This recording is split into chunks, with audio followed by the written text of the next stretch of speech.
Good morning, everyone. Grand Yeah, Rising. Woo! Grand Rising. Grand Rising. Yes, ma'am. Grand Rising. We are blessed to be here. Blessed to be here. Welcome. Good morning, Naima. How are you? Yes, I am fantastic. Blessed and great. Awesome. Yeah, that's right. That's right. That's right. Well, we got a wonderful topic. Hello, everyone on Facebook. Hello, everyone on YouTube and Blog Talk. We got an awesome topic this morning. Yes. And when I thought about this topic, I was really looking at how people, look at love, and how love just sometimes becomes this heavy weight and burden or distorted thinking. And I really think that, I think we as human beings struggle with love. We struggle with that. We struggle with it. And it's not that we don't know how to do it, but then again, is it a how to love, Oh, or when to love, absolutely. where to love, how long to love? And when does it become distorted? Like what, well, you always say that saying, there's a thin line between love and hate, but when does that thin line then comes apart or separates, as one can say, Yes. in that human being? So when I first met you, I loved the ground you walked on. I thought you were the best thing, you know, but And something then happened. suddenly you were no longer treating me in a way that validated me or enhanced my self esteem. So now I hate you. So we have to look at then, was Yeah. that love or was that a need to fulfill your own lacking self esteem? Because the reality is, what we consider love is really a desire to possess and control, which Yeah. really is not love. Love is the No. desire for the well being of another, Mm-hmm. unconditional. If I desire for your well being, it's not, well, I want good things to happen to you. Excuse me. You treat me in a way that makes me feel special, or if you don't love anyone else other than me, or if you don't spend time with anyone other than me, or if you buy me what I want, or if you physically look attractive to me. None of those things are love, because Yeah. love is unconditional. Love is what you desire for the other person. You desire for their well-being. That should Mm-hmm. never change, regardless of whether they're going through something, whether they're not at their best state of mind, Right. whether they're not at their best physical condition. Love Mm-hmm. is a constant thing that doesn't require the other person to do anything. That's really what love is. What Yes. we want is to possess someone's emotional, uh, we want their emotional commitment to us to verify our worthiness. Mm-hmm. And that is not love. That is a need for validation, which comes Right. when the need was not met when it should have been met in your childhood. So if you're spending your life trying to get someone to feel the hole that's not there, that's not loving them.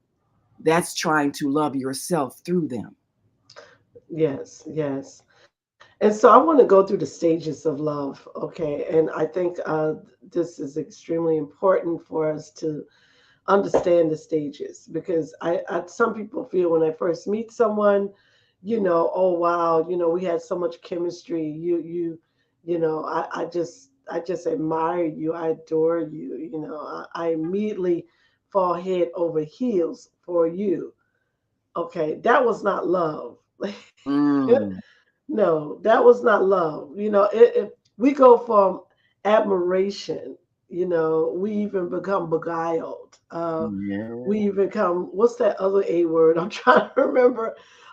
Where we think it's love, but then it's not. You know what I'm saying? We call that is when you are And it just slipped my mental. mind just Yeah. now because I had that all in my brain.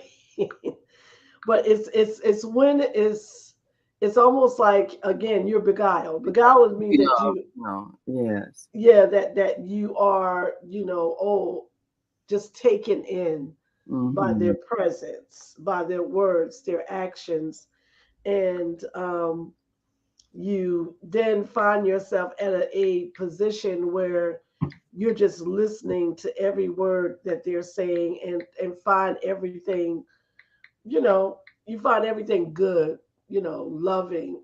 There's no wrong, you don't see any wrong in it at all. Mm-hmm. Yes. Yes. And that kind of love, of course, because it's based on an unreality that exists in your mind. As soon as you discover the reality, it goes away. Infatuation. That's what you're thinking of. That's it. Yeah. You got it. That's it. Infatuation. So when infatuation is present, it does usually happen at the beginning stages. And I break down these stages. I say stages of love. You have what they call the meet and greet stage, which is the first time you meet someone, right? And please understand this can happen in any relationship. It can happen between strangers. It can happen between people who don't know people, even in family members, because that's what it is. Because we've known people who have gotten obsessed with family members as well as friends, co-workers. It can happen anywhere. It doesn't matter. You can be infatuated with anyone at any time, Yeah. right? So you go from that meet and greet stage. Hello, how are you doing? Blah blah blah. The first 5 minutes, you're gonna know. I mean, if there's any sparks right there, right? Whether you can get along with this person or you not, you have an idea. Some intuition or intuitive ability will give you a sign of some sort, mentally and emotionally, whether this spirit, soul that you stand in front of is kindred to you or not. And a lot of times we don't listen, of course, because we're not aware of ourselves spiritually. We even sometimes we're not aware even mentally, concerning other people and emotions.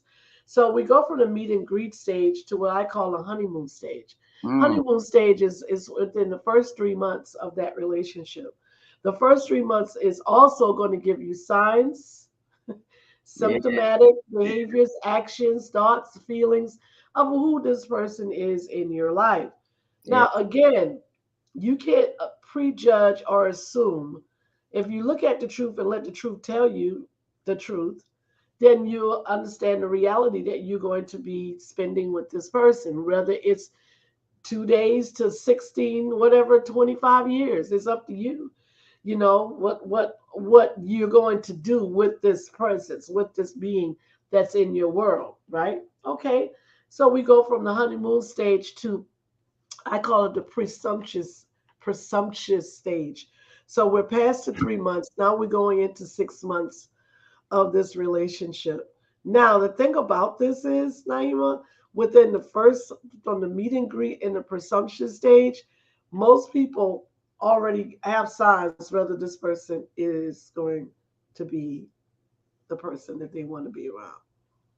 Hmm. Now, the thing about this is, it depends on the receiver, and the receivee. One, if there's one that has any dysfunctions or defectiveness in those, then the relationship is just going to go west, not south, but west, right? Yes. So most people, most people attract, what's inside of you. You're gonna, and you may deny it all day long, but you're gonna attract what's inside of you. So this beautiful relationship that could have bloomed into something, it may have started off really loving, understanding. Oh, I think you are the, like I said, the peach of everything. Oh, you just everything. I love the way you hold me, touch me, talk to me. Okay. All right. So now we're down in that presumptuous stage. Something changed, right? You found out that that person, Mm.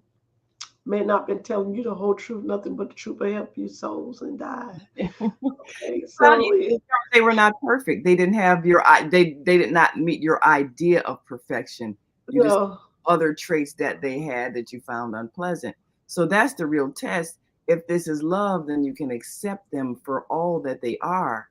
But if ooh, you're in that stage of infatuation and you're expecting them not to have faults, and then gradually you see that you see the faults, you see the inconsistencies. As time passes, they're no longer on their best behavior. So then you see the things that were perhaps hidden in the beginning when people are putting their best foot forward. So the yeah. question is, can you accept all that they are and still feel that you love them? Or did you need to hold on to the delusion that they created when they were trying to capture you? Well, I mean, that's a lot of questions in one question. So, I mean, again, most people turn blind eye to dysfunction at first. Hmm. They do. And I'm not saying no one's perfect, guys. I'm not saying that you're going to meet a perfect person. Because if you're looking for perfection, you could be looking for the rest of your life. It's not there. But what I'm saying is, I'm talking about when love turns into hate. This Mm. is what I'm saying. You know, when love turns into obsession, compulsive obsession, which is a disorder, a mental disorder, right? So you wouldn't know if that person has a mental disorder until you pay attention to their signs and them in the symptomatic orders of things. Again, you know, symptom. We go right back into that wonderful topic called narcissism because it's one of those things, right? But what is the difference between obsessive compulsion and narcissism? Mm. Big difference. Are Hmm. both of them mental disorders? Absolutely. But Mm. there are differences in them, right? Which one is the worst? Now that's a question. You know? Both can be highly destructive, Yes, they can. They and can. usually the person who suffers from it doesn't have a clue that they're the source of their problem. Right. It's like the person who is obsessively wanting to control and own all of your emotions and becomes angry and jealous if you show interest in someone else, or if you spend time with someone else, or spend time doing something else. It's like all of your time and emotions should belong to me. How dare Right. you not make me your priority? That kind of person that's believing that they have a right to do that. Yes. I guess you could see that as a kind of a narcissism. You want the world to surround you and serving your needs, which is highly imbalanced.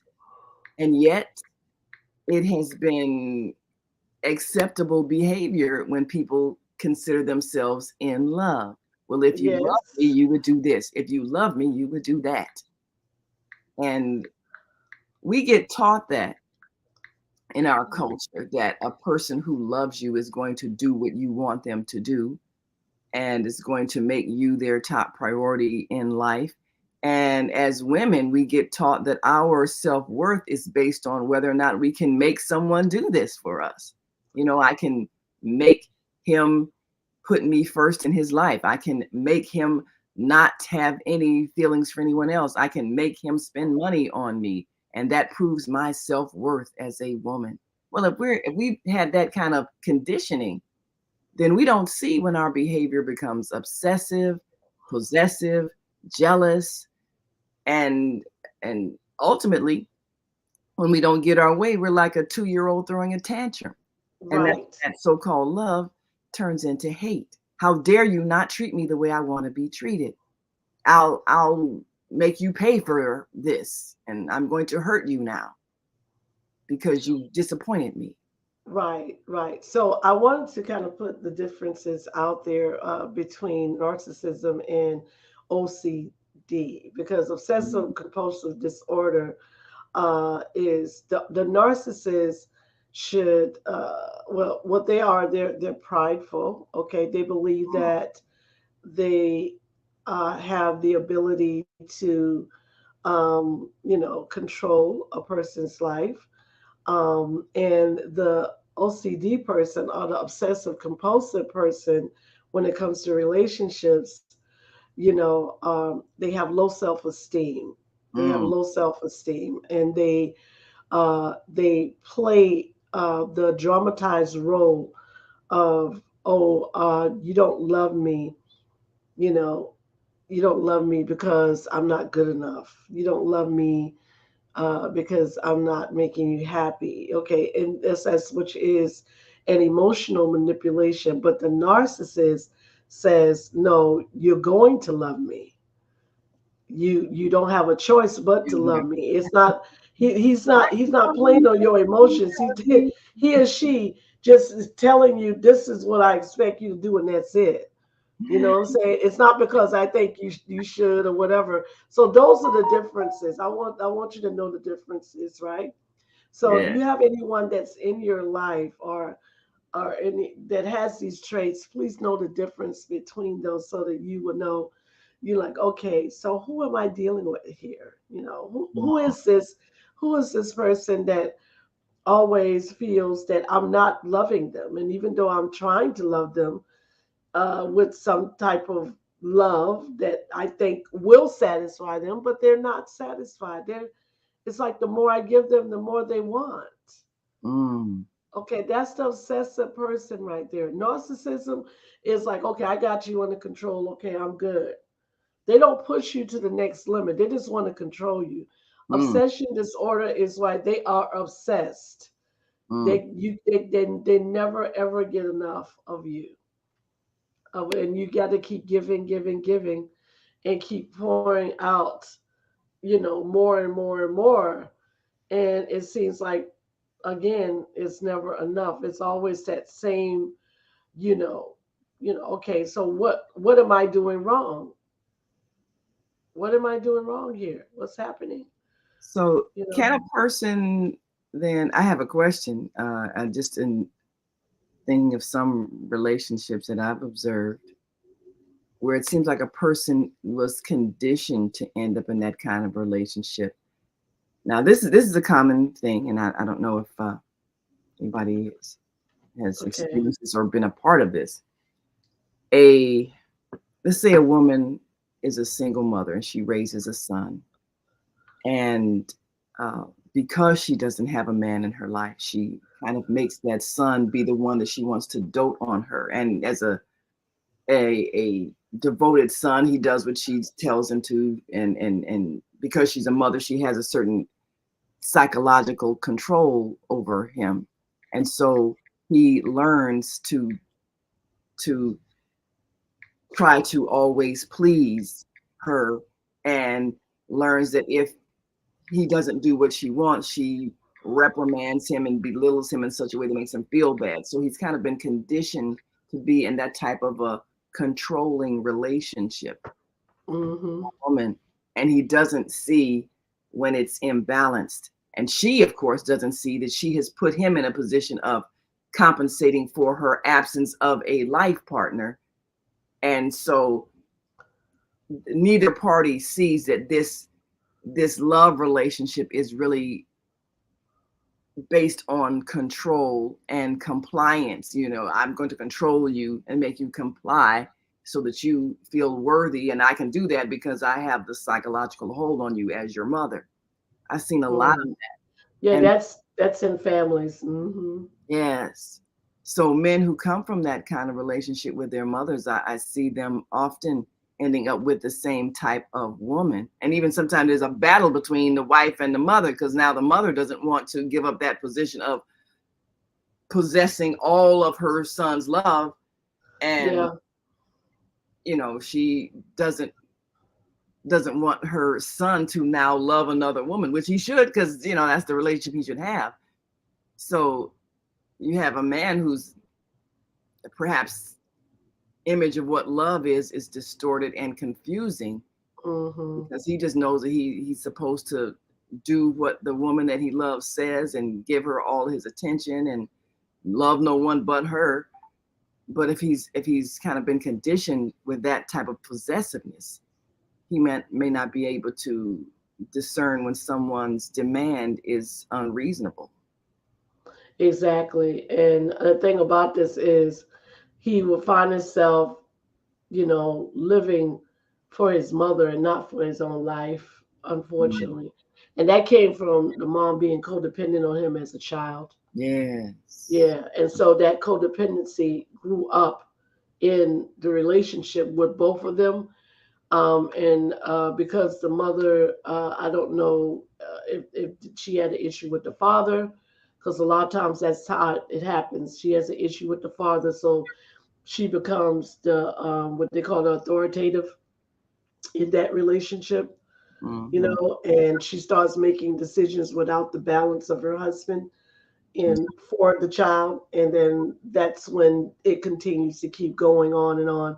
Now this is the problem with that: he can't live his life fully until he literally has to tell her, this is my life, you cannot live my life, Right. and move on. And but a lot of the children don't want to hurt their parents, Right. so they just kind of stay in that area, thinking that one day it's going to change, but it's not. It Right. just gets worse, Just, you know. And so they start affecting them when it comes to money. They start, uh, when it comes to relationships. Oh no, that's not the person for you. They want to rule over their life, and these people have compulsive disorders because they're again, how can one live another's life and just be good with that? But they are, because they don't have a life. yeah. Yeah. They don't have a life, so that's what happens. Yeah. They don't have a life, so they find themselves, my life has failed, my relationship has failed, so some of them, they try to live through their children, Yeah. I've seen unfortunately. that. I've seen that often, Yeah. unfortunately. And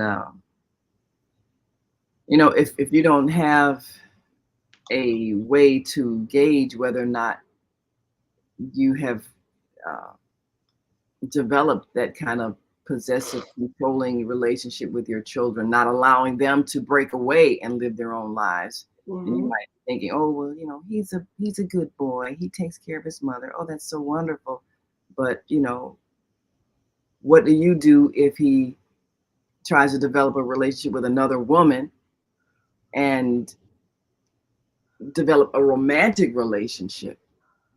And do you interfere? Do you try to destroy it? Do you make him feel guilty if he Oh yeah, doesn't? all of that, because being obsessive like that comes with emotional manipulation and deception. And unfortunately, some people know they're doing it, and some people don't know they're doing it, because that's the way their personalities, because that's a personality disorder, OCD. Mm, obsessive compulsive disorder. Yeah. Yeah, I mean, it can happen with anything. It can happen with people. It can happen with items, like, you could collect too many of this, or you can hoard too many of that. Hmm. But if you're dealing with people, okay, yes, you could find yourself crossing over into those boundaries of narcissism if you're not careful. But again, the difference between a narcissist and OCD with people is that one has very low self-esteem, and it's not the narcissist. Mm. So It's now, not. what's the difference? Well, or is there a difference?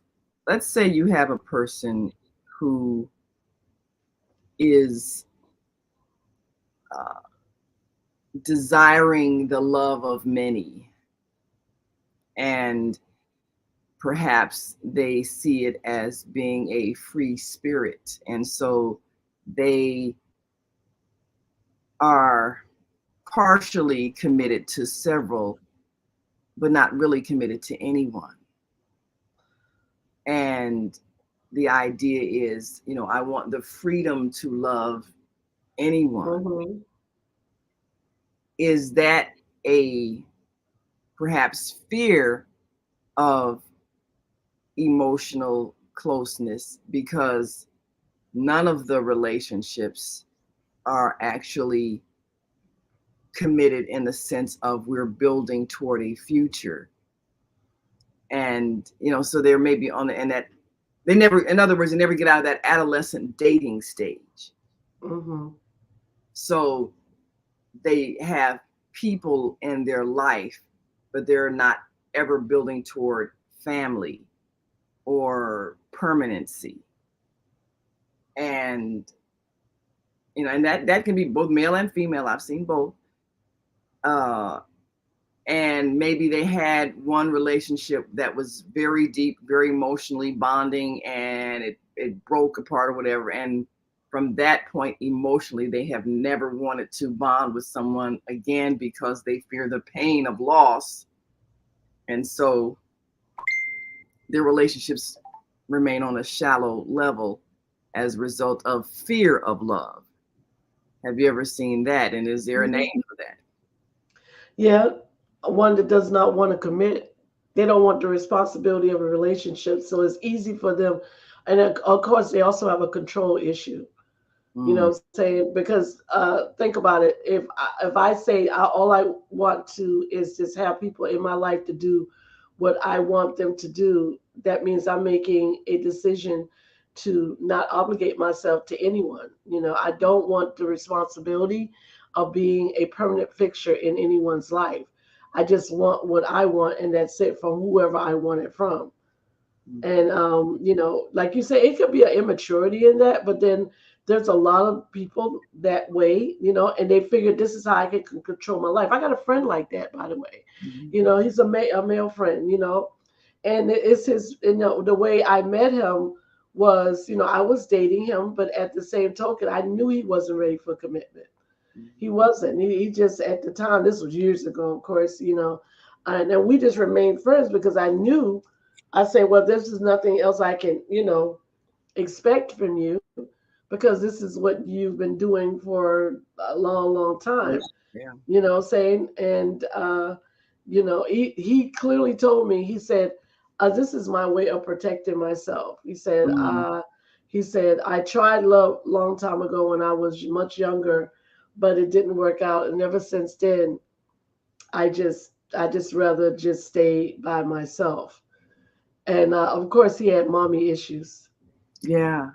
Yeah, I find that tends to be traceable to mommy issues. That relationship between mother and son is so Yeah, he critical got mommy in issues. shaping of a man's psyche and his capacity to form loving relationships with women.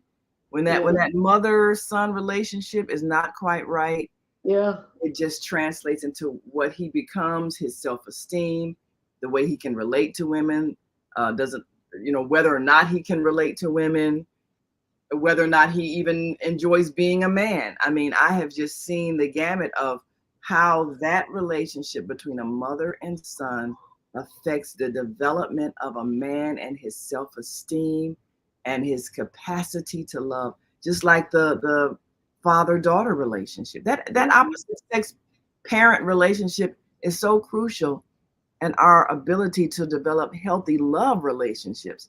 And we all know a lot of women that have daddy issues, fathers that weren't there, fathers where the relationship was inappropriate and And it's molestation. the same process. A woman that had father Yeah, issues yeah, don't really want the commitment to be in a relationship with a man. She prefers, if a man has ever hurt her that first time, even after having the daddy issue, she's yeah, real skeptical. She's like, nah, yeah. I don't want to. Do that again.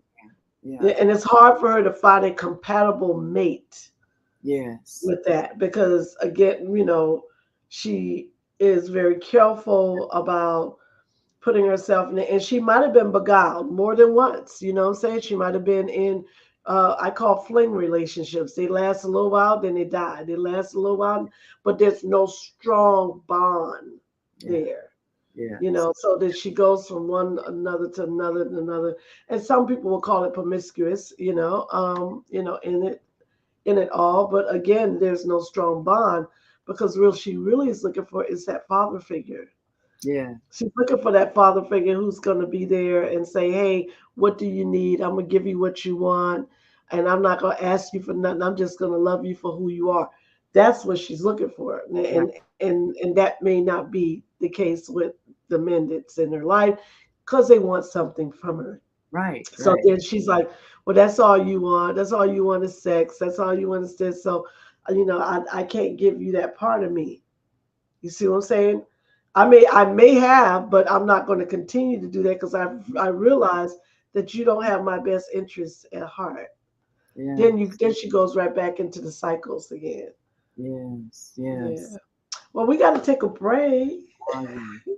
We got to take a break, people. Yeah, just a And small one. if you're listening online and want to join this conversation, give us a call 515-605-9325 and press 1 when you're ready to speak so that we can hear your comments. And if you're watching us on our Facebook and YouTube channel, Soulful Solutions with Dr. Debbie Green, feel free to write in your comments and we can pull them up on the screen and share them with our listening and viewing audience. And of course, we've also shared this on our Female Solution Facebook page, and feel free to share it on your page because we we want to give people the opportunity to get that Thursday morning counseling session that may help you for the rest of your week. It isn't easy getting through life, and Mm-mm. there's nothing wrong with asking for help. So That's here right. you have a chance to get some help. And if you know that you need further help, you may want to contact Dr. Debbie, and she'll put that contact information up on the screen later today as well, and let our listening audience know because sometimes you need a counselor to help Yes. you through life. And that's Hmm. why she's here. We'll be right back after this quick break, so stay with us. We have an opportunity to transform the whole global society in the next 50 years.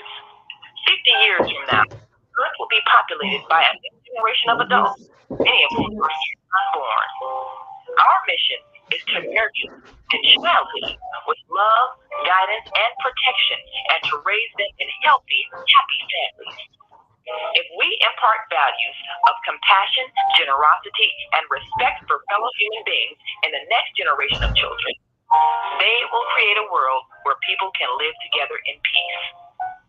This is our goal. Be a part of the transformation. Get your copy of the book, The Female Solution. Go to www.naimalatif.com. That's www.naimalatif.com.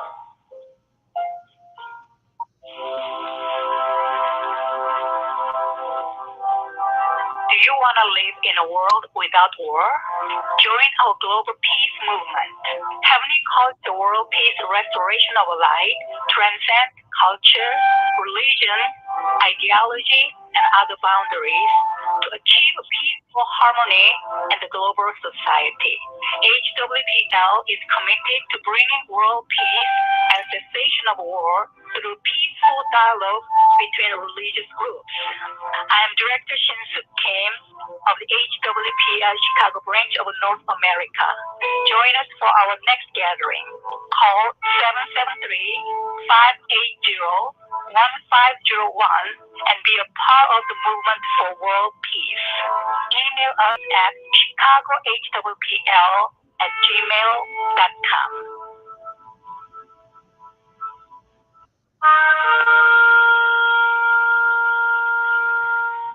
I'm Beata, your holistic life coach. These days, it's more important than ever to work on your physical, mental, emotional, and spiritual health. Are you consciously breathing deeply in stressful moments?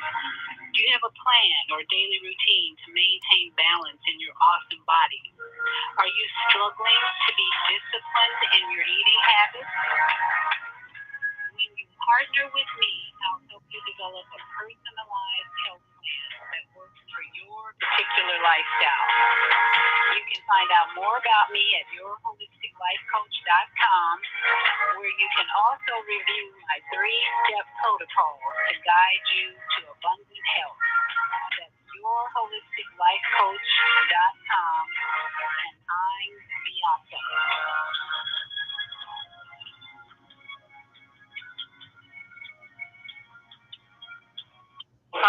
John Alexander. And I'm Naima Latif. Meet people like you who are making a positive difference in the world. Watch us every day on The Media Connection at www.youtube.com/The Media Connection TV. YouTube it. We'll see you soon. There are people who choose to make a positive difference in the world. Our job is to bring you their story to motivate you to do the same. Join us each week, host John Alexander and Naima Latif, as we bring you the educators, entertainers, elected officials, religious, community activists who are transforming this world. Find out how you can make a difference too. Be inspired. Watch The Media Connection. Mondays at 5 p.m. and Tuesdays at 12 noon on cable TV channel 19 in Chicago and other cities. Check your local cable listings.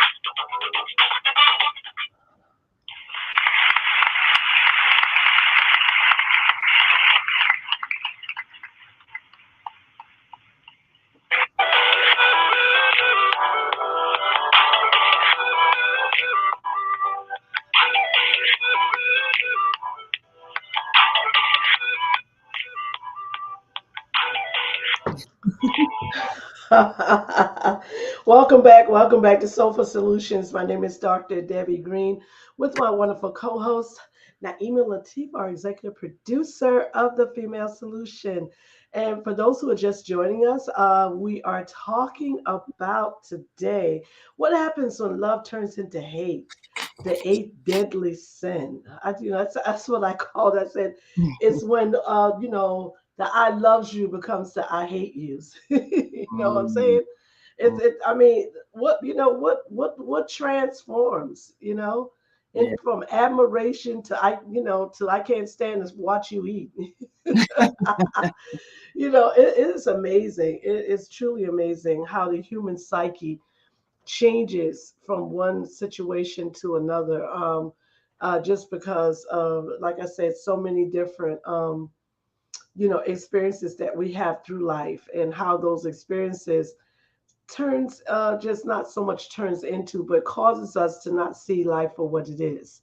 Yeah. you know because right now, it's so much going on in the world, and we can clearly see a lot of the relationships between men and women, or just families. Just it's just so distorted to the point where now people are losing their lives. So, like I said, I once loved you, but now I want you off of the earth. And I just, it's overwhelming for me to even think about those extreme measures that something started off as love. But that, I think that's at the core of all of our societal problems Yeah, is, yeah. is the distortion in the love relationships, Hmm. and anger that comes when you feel that someone who should love you and make you feel loved does Right. not. Yeah. And so you feel pain in their rejection or their disappointment of you, or whatever it is that makes you feel that they are reinforcing the feeling of unworthiness in you.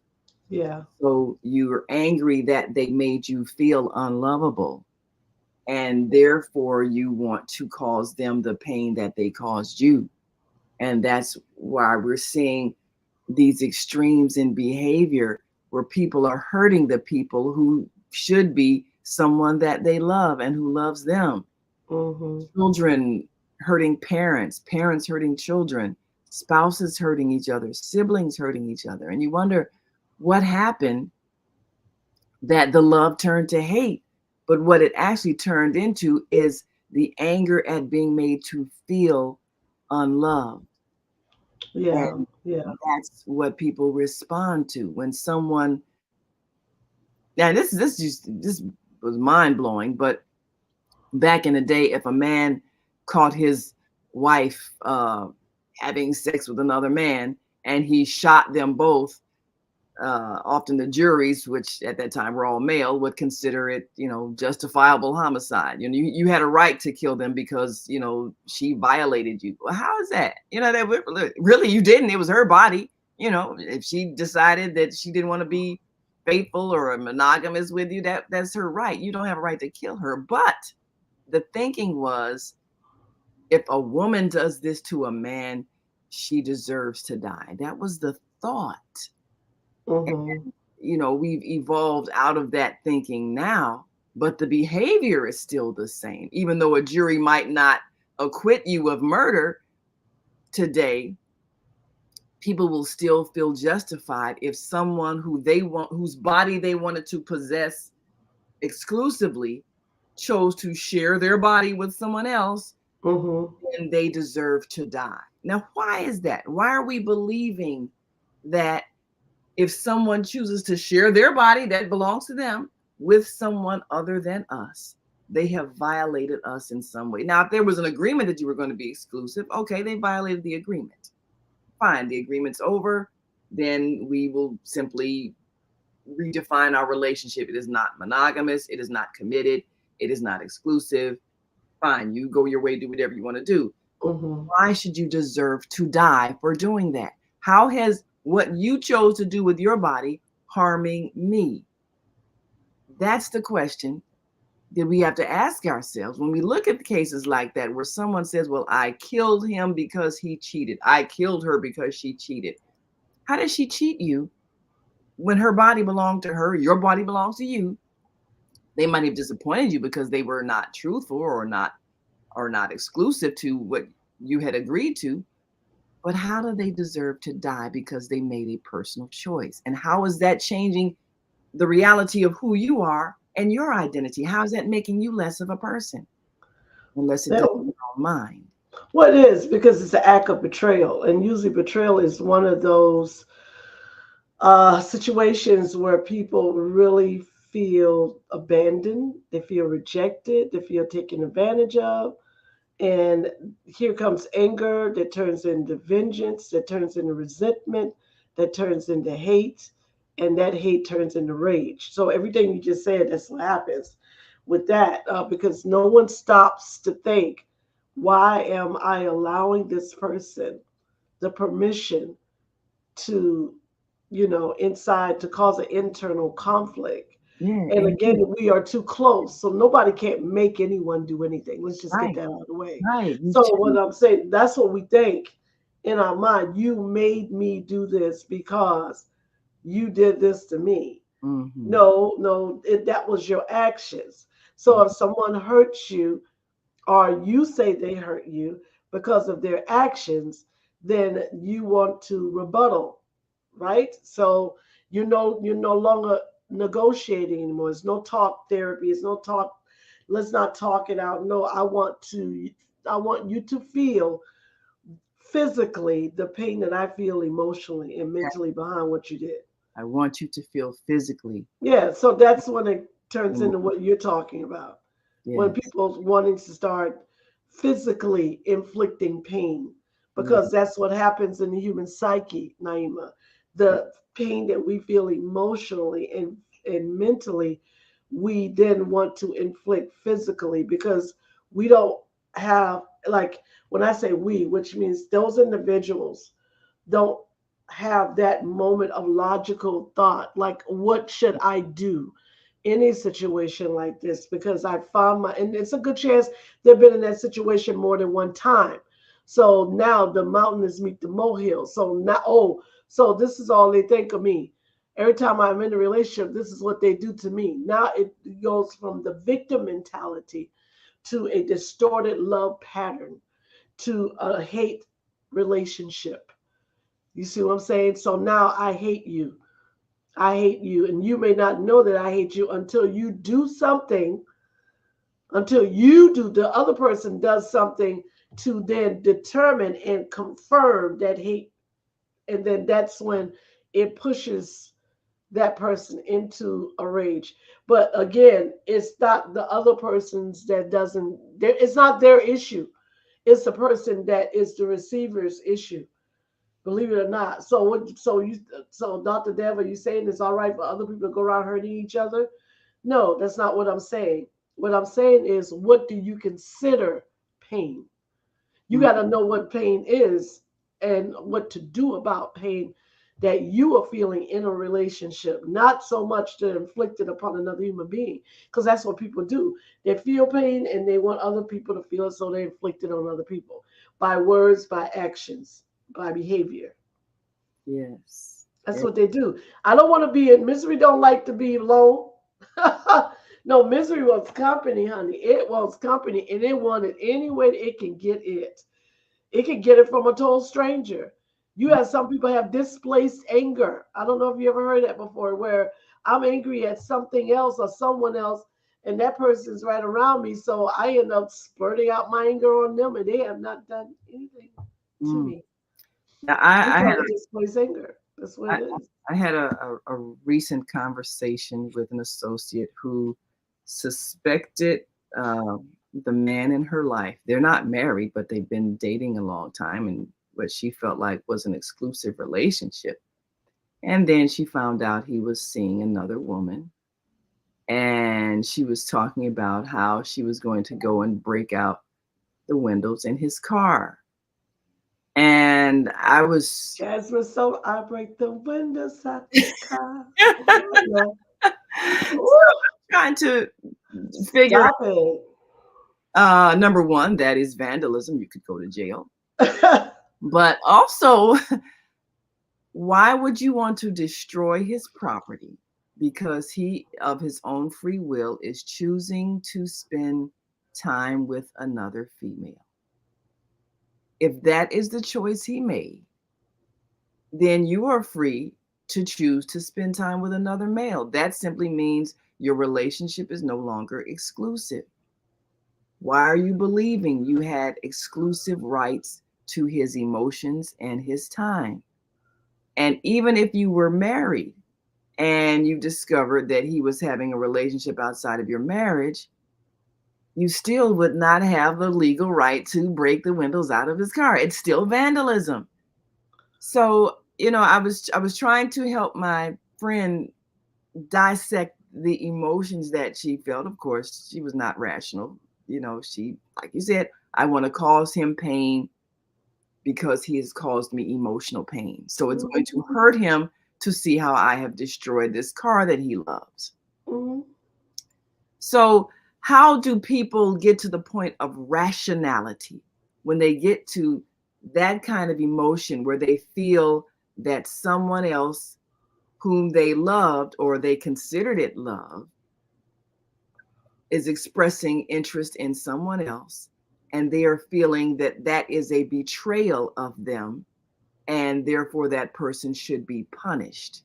That's the mindset that people feel because of how they misdefine love, when it's really not love. It's your desire to possess exclusive rights over someone's emotions and their body Mhm. as if they are a piece of property. That's Exactly. yes. Well, most of the time in that situation, if you see a person that's going to act out violence, because that's acting out violence. Anything when you destroy something, I don't care if it's a person, a place, or a thing. Okay, you're acting out violence. That person has anger issues prior to that relationship. They have problems managing their anger and their stress level, and also their self control. So it's a good chance that the person that was in the relationship with them didn't even know that. You know, what I'm saying until they went on and go ahead, and they, in other words, when they made their choices to make it appear that they violated this person's choices or disrespected them in some way, now you're going to see the real me. Mm. Okay. All right. Yeah, I'm coming at you with all barrels, baby. I'm not even going to stop and think about whether me tearing up your house or setting your house afire or whatever the case may be, or destroying your clothes. Oh, no, I'm not thinking about that. That's impulsive. If I Mm. thought about it, then that would make me say, oh, why would I do that? Because if that person may call the police on me, I may go jail. Mm. Oh, no, I ain't thinking about Property is that. real. Yes. No, Yeah. I'm not thinking about that. I'm just thinking about inflicting pain. Yeah. See, that's what I'm saying, because they don't know how to control their own pain levels. Mm. Think about it. Think about it. If I'm in extreme pain, I want someone else to be in extreme pain as well, especially when it's a relationship issue. I don't care if it's on the job. I don't care, okay, let's go a little deeper in that. What do you think happens when people do mass killings? It is the same process. Yes. And I'm experiencing pain of some kind of way, mentally, emotionally. And pain comes in many different factors, not even many different ways.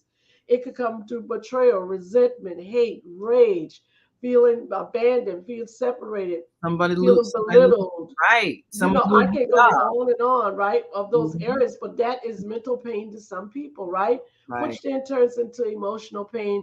And when we touch that emotional center of our brain, when we touch that emotional center of our brain, then that is when everything starts to change. What is going on here? Everything starts to So change, that's and it becomes a ongoing pattern of destruction here mentally. Like, okay, I am going to do this. I'm going to get a gun. I'm going to get in my car. I'm going to drive. All this time, this person's thinking about self destruction. yeah. And they had Self time to think destruction. about it. They Yeah, yeah. in Hours. You had to, I mean, we hours. can think about somebody who's drove hours with guns. And they were not able to talk themselves out of it. And all that time They're they not went going through to those because they're steps. impulsive at that. Now we go into that obsessive compulsive disorder, going to the highest level of no return. They Mm, had to have a serious issue with OCD and narcissism all wrapped up in one. There's no way. There's no way because the logical mind would yes. say, what are you doing? Yes. And Why would you think you of do the that? consequences. What's going to happen after you cause pain to someone else? What's going to happen to you? It's like their mind can't go beyond that goal of causing pain because they're in pain. And that's It's a turn off switch. That's what I'm yeah, telling you. It's a turn switch. It's a turn switch in the brain that just boom. Okay, there's no logical nothing. yes. Well, we've Like got the logical mind is gone. yes. We got a call on the line. You want to take the call Okay. before the break? Yes, sure. Yes. And if you're listening online and you want to join the conversation, give us a call 515-605-9325 and press 1. That lights your number up and raise the hand so we know you have something to say. So 773-436, we're coming to you now. Your mic is open. And give us your name, where you're calling from, and your question or comment for Dr. Debbie Green. Go right ahead. Well, hallelujah. Greetings, global transformers. I'm here from Chicago, Grand Rising. Grand I'm Rising. from Chicago. Yes, ma'am. Give us some of that wisdom. Yes, ma'am. One who has marched down the legal aisles 4 times. I think I have a little bit of experience on the subject. Oh, yes. The two choose to become one. Mm-hmm. And marriage is an honorable institution. It's done in the presence of witnesses. It's not to be entered into lightly. And physically and lawfully speaking, your body, the two becomes one. That means your body becomes his, and his body becomes yours. And this is the understanding or overstanding that you have when you enter into this voluntary relationship. You court a person, but you marry a family. And because it's an honorable institution, if you no longer want to honor that institution, then you bring forth that so that the legal and moral consequences can be dealt with. But what happens is people, one party or another party, decide not to be honorable. They lie, they cheat, and this creates the problem. It's not just limited to, oh, well, they don't love me anymore, so they're making me feel bad. It's not really that simple because they are legal, as I said, and moral and spiritual consequences. Marriage is the foundation that really holds civilization together. Otherwise, you just got your sowing wild oats. You know, you feel like sowing wild oats with this one and sowing wild oats with that one, and there is no honor to that. Unfortunately, people are without honor because, as I said before, there are consequences. Mm-hmm. You know, you have a house together. You have relatives together. You have a life together. And when there's honor, other people don't violate that relationship. So I always have felt, hey, look, I didn't take vows in the presence of witnesses with that person that you're fooling around with. I took vows with you. And most women, they blame the woman instead of the person, the man that they took the vows with. I've never really comprehended that. Can you all address why that seems to be the situation? Yes. Yeah, that is an interesting thing because, like you say, when you take vows with someone, that's the agreement between you. Now, if that person that you took the vow with violates the vow, then that's a choice that they made. And there are a lot of situations where someone will step outside of their marriage and get involved in a relationship, and the other person had no idea that they were married. I mean, I've known plenty of folks, they go out to parties and they take the red ring off and they flirt and everything else, and they got other people they're involved with who have no clue that they have made a vow with someone else. So, you know, that's the deception. Yeah. And unfortunately, those are the kinds of things that can create the kind of anger that we see when people feel like that they have been deceived, or a person has not been honest or not been honorable. And I think she asked the question though. Righteous indignation. But the real problem is the home records. You know this is a married man. Yeah. And you know he lives with his wife. But you still insist that you have as much right to this woman's husband as this woman's as the wife does. And that is where the situation gets really ugly, and that is what shows you don't have any honor as a woman. If you did, you would respect the bounds of matrimony where you know you are not involved. But this is why I guess a lot of women get angry with the other woman or something, because they know that they are violating another woman's home. It's not just the husband, because as I said before, you court a person, but you marry a family. So there are nieces and nephews and children and grandchildren and all kinds of things that you are violating as a human being. And why would you do that? Well, yeah. Well, Dr. Debbie, let's take a break. Because you know we want to give this the answer to this, you know, without rushing, because we got to take this break. So thanks so much, Mama D, for bringing up that issue. We're going to take a break now and come back and address her questions on that and the emotions that creates. So we'll be right back after this break. And if you're listening online and want to join this conversation, give us a call, 515-605-9325, and press 1 when you're ready to speak, and we'll come right to you and get your thoughts. We'll be right back, so stay with us.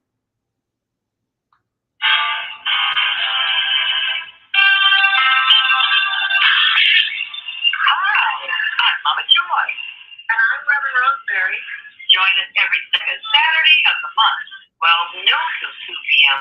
Central Time, here on the Female Solution Global Radio TV show for Neighborship of Joy. We'll have powerful conversations inviting women to walk in the light. So call in 515-605-9325 and press 1 to speak to the host. You can also join us live on the Female Solution Facebook page and YouTube channel. See you on the second Saturday on the Neighborship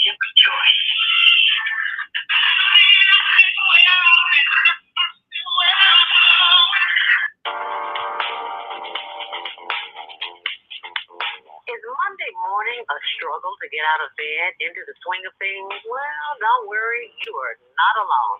Join us for thought-provoking, stimulating, and mindful conversation on higher learning with Delta Speaks for your Monday morning mindfulness session on Blog Talk Radio, The Female Solution, Monday, 7:30 until 9 a.m. Be sure and send your ideas, thoughts, comments, and suggestions. Also, if you'd like to be a guest on the show, visit DeltaSpeaks.com and send us your info. We'd love to have you. Experience mindfulness moments with the mindfulness/stress relief coach, Zelda Speaks. And thanks for sharing the mindfulness moment tip of the day.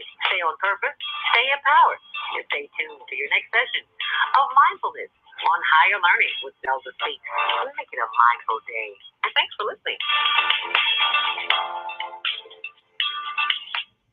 Oh man, God sent the monthly sun bill today. This sunlight is really expensive, especially during this season. I'll probably have to work overtime to pay it. Well, you better pay it on time. We don't want the sun to go out and we're sitting up here all day in the dark. Wouldn't it be terrible if God charged us for sunlight? Well, thank God, the light and heat from the sun is free. So why are we paying such high bills for the energy we use in our homes? Because we don't know how to use solar energy, the free energy from the sun. You can convert your regular home to a solar energy home and save tremendously on your electric bill. Take a look at your electric bill. Wouldn't you like to reduce or possibly even eliminate that cost altogether? Let one of our solar consultants show you how. Call today, 312-849-3456, and schedule a free consultation. That's 312-849-3456.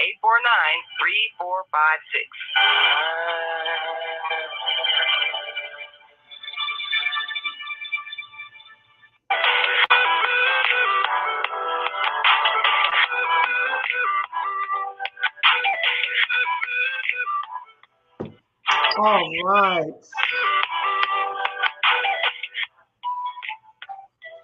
All right. Welcome back. Welcome back to Soulful Solutions. My name is Dr. Debbie Green with my wonderful co-host, Naomi Latif, our executive producer of the Female Solution.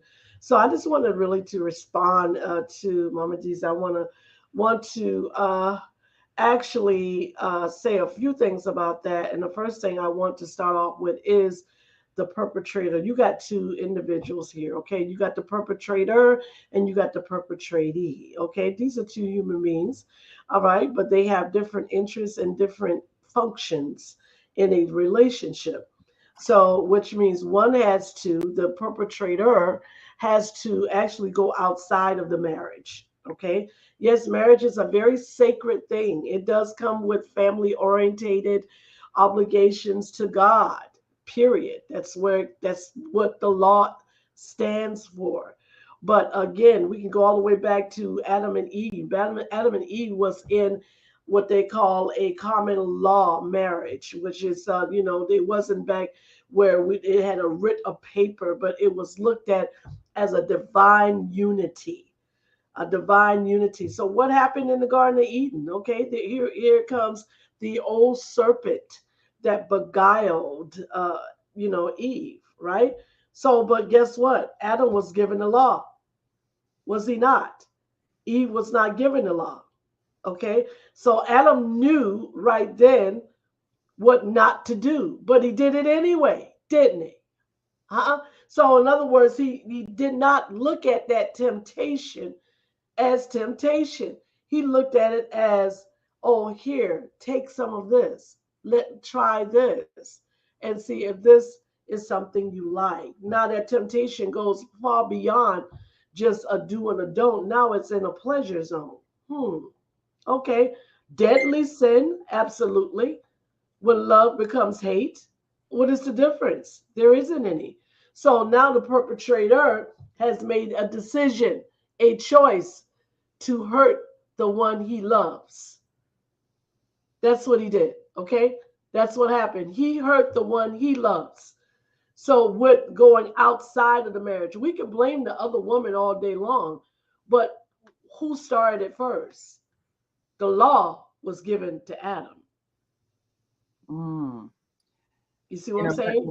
That's So like you said, what makes a woman, why would she come and try to destroy the law? That's because the man went out of the marriage, and now the sacred, the what they call the sacredness of that unity is not broken.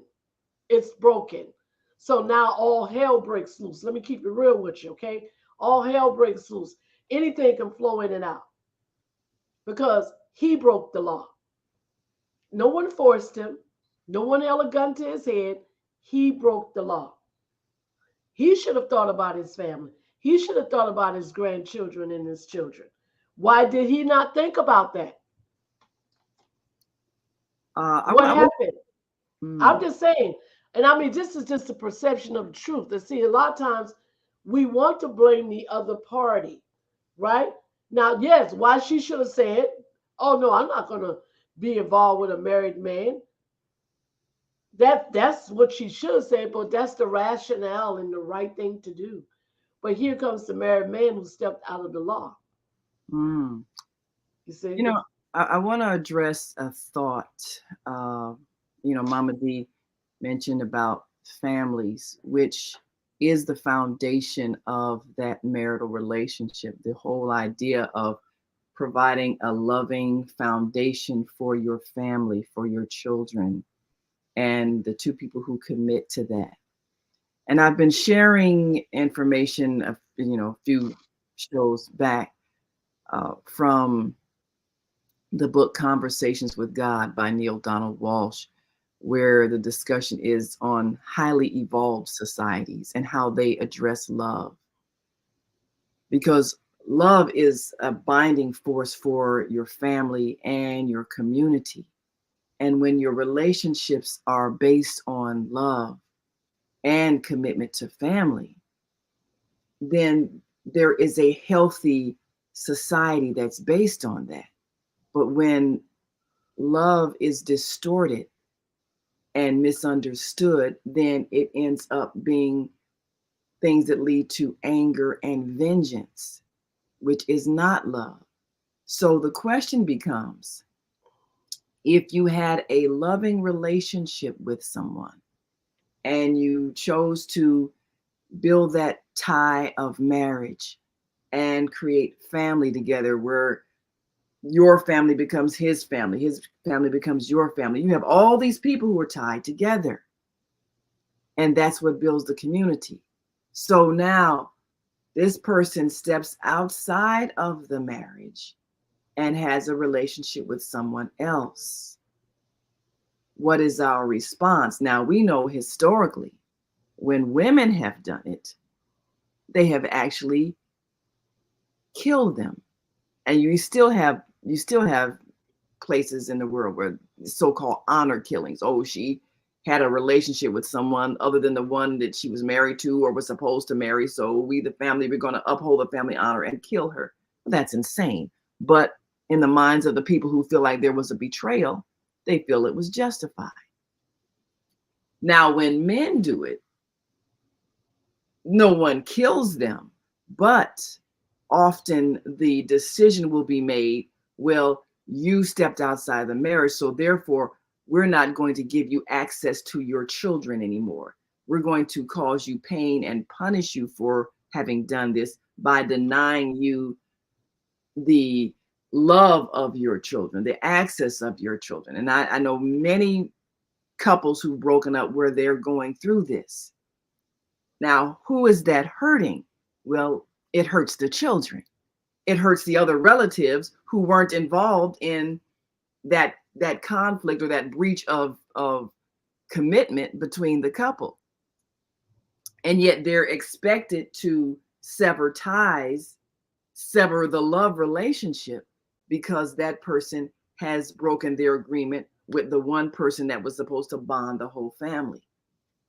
Well, both of those responses are not loving and not reflecting of what real love is, not the killing of the person who has gone outside the marriage, not the denial of that person access to their family because they went outside the marriage.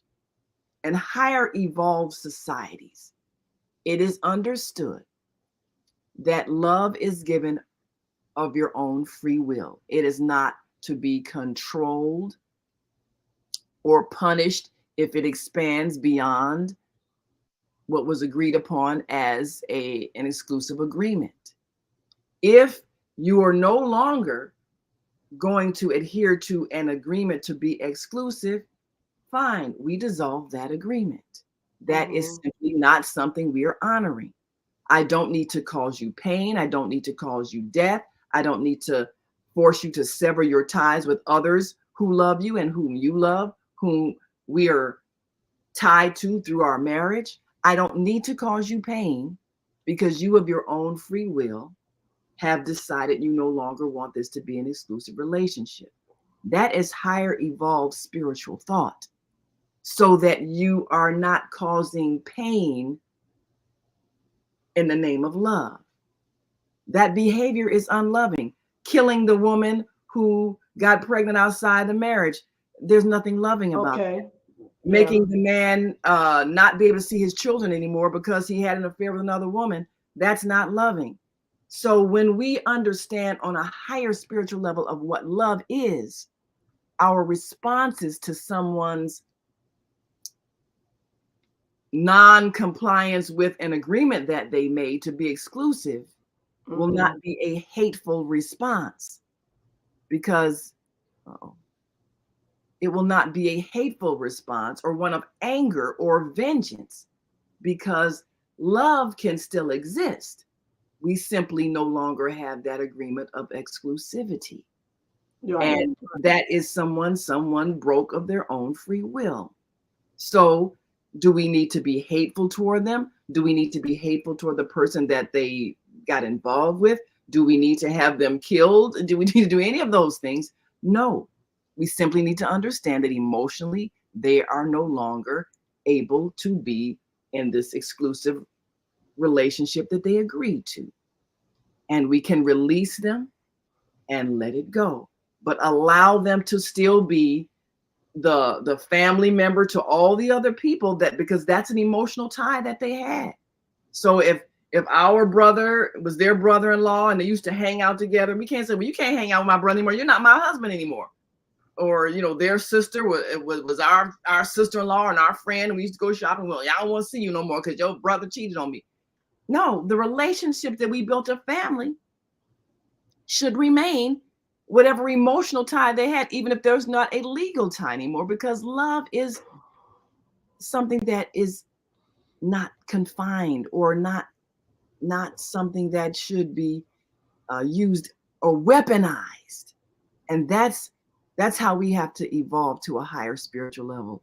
A couple of years ago, we introduced a marital contract, which we hope would help people not have to go through the legal system when they realize that the exclusive agreement they made through marriage is not going to be honored by one or both of them, so that they don't have to attack each other through the courts and cause pain to the children and use children as the weapon and all of that, and get vengeance.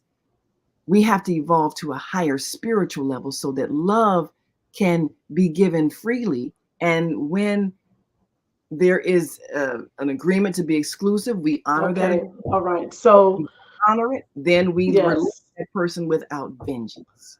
Yeah, but but see, you're looking at it from a logical point of view, and everything you just said is just from a logical point of view. But it's Emotions aren't very logical. unfortunate.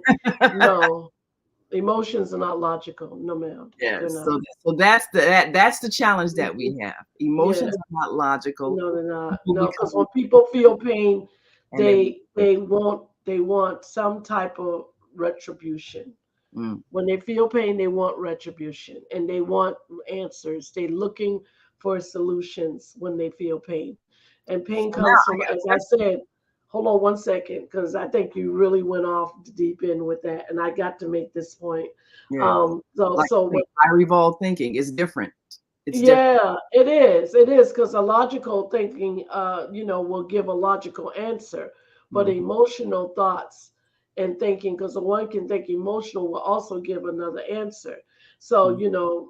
and for the sake of understanding and overstanding, I want to be able to assist in the emotional part of this, because this is, again, this is when people don't understand. If you're looking at it from a logical point of view, okay, why are you hurting me? This is what you're going to say. Why are you hurting me with your actions? And why is this person actually hurting me too with their actions? So now we go back to, again, like you say, a victim mentality. So now we think that this person is hurting us, but really and truly, that's who they are. And it's just that that person did not accept that person as a true person. True person's like, I'm going to do what I want to do when I want to do it. You know what I'm saying? And whether it hurts you or not, I have no control over that, because then I can't be me. If I don't do what I want to do when I want to do it, then I can't be myself. You see what I'm saying? And so my actions may not line up with your expectations, you know? And then now here comes that thing called distorted thinking. Distorted thinking is the one that causes people to hurt other people mentally, emotionally, physically, spiritually, because now it's all distorted. That's when the eighth deadly sin becomes to its highest level. You see what I'm saying? To its highest level. And then it starts to take life, not give life no more. It just takes life. It takes love. It takes all the kindness, all the meekness, all the purity, all the innocence out of anything. It doesn't matter what it is. That's the thing, that the agape love, the love that God has given us as a gift, for those who believe. You know what I'm saying? He gave us a gift, which is now life. This is what every human being that's walking this earth has the opportunity to just give love to themselves and to another individual. But then we still struggle. We still struggle with the false mind. That's the false mind. The false mind is the one that doesn't understand love. The true mind is the one that looks for it, searches for it. And even if it's wrapped up in a bowl, we still don't even recognize it, because we've lost ourselves in it all. Because again, we think we own something. We own nothing in life. That's the point. That's the Nothing point. is ours. And I mean, I hate to tell the unrelated. This is the unlimited truth. Children don't belong to us. Husbands No, and wives don't belong to us. It don't. You know why I can say, it comes to evidence. Did we create it? Was it created by us? You see what I'm saying? It was not. So how can it belong to us? Right? So when does this thing start to deteriorate? When does it start when the truth starts to really come out? If a person dies, okay, if something happens suddenly and they're no longer here, okay, they're gone. If a person leaves a relationship for whatever reason, okay, they're gone. So that means they never belonged to us in the first place. So again, we can look at them as some type of property. Oh, you're supposed to belong to me. Okay, so when does that person then belong to themselves if they only belong to you? that is the question. I'm just asking, I want to have some clarity with that, because the thing about this is what causes the obsession, and when love starts to get so distorted to the point where, oh, if I can't have you, No no one. one else can. That Now I'm that going to is the take your key. life Right. because you are my possession. You belong to me. You're supposed to love me. You are not supposed to go out of this marriage. You are not supposed to go out of this relationship. And if you do so, then I have the right to take your life in some way. Maybe I'm not going to take it, physically. I might can take it mentally. I might can Or take it finance, emotionally you know, or financially, any I kind think of way. I mean, I just every want to path, make you miserable. I want you to right. know that you severed something inside of me. You And you took caused me something pain. inside of me. Hmm. You took something and you violated me. So at some point, I have to look at, where is your violations coming from? Are they coming from you? Are they coming from your actions? Are they coming from someone else? But guess what? It's still a violation. It don't matter who it's coming from, because these we walk the earth single, people, not together. I think that's when when God made Adam and Eve, he took the rib out of Adam, did he not? Right? To make Eve. So we're what it is to submit to a man or submit to a woman. It is a side alone, side, side. We're He side didn't by. take her, he didn't take his eye. Let me get real with you, okay? He didn't take Adam's eyes. He didn't take Adam's tongue. He didn't take Adam's heart to make Eve. He took the side of the rib. What does that mean? Let me get real deep with you. Subconsciously, when he took that rib off of the side, right? That means that is his equal partner. That is his sidekick. That is his help mate. So if anytime that individual chooses not to do that, okay, guess who they answer to? Not to the person, but to God.